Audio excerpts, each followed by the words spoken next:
One of the biggest smartphone and telecom companies in the world won't be brought down by Washington lawmakers without a fight.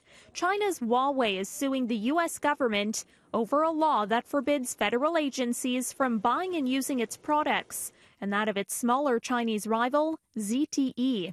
It's part of a U.S.-led push to deal with what the Americans say is a massive national security threat. The company is a key player in the global rollout of super-fast 5G wireless networks, but worries this legislation closes it out of other major markets. They're saying that this is punishing them without having provided any evidence or process, and that therefore is unconstitutional. Huawei has long been under scrutiny by the U.S. for its alleged close ties to Beijing.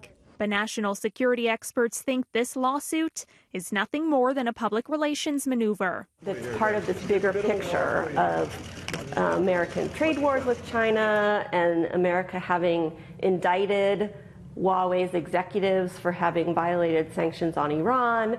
So I think it's Huawei's method of opening up a new front in this sort of struggle between Chinese entities and the American government.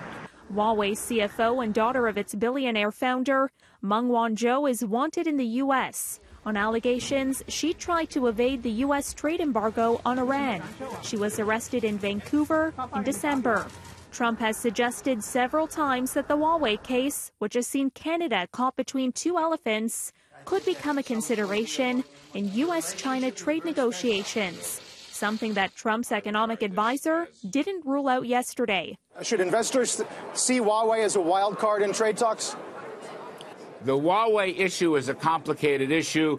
I know it's part of the overall landscape, Carl, but I don't want to really comment on that. There's a legal process that's going on.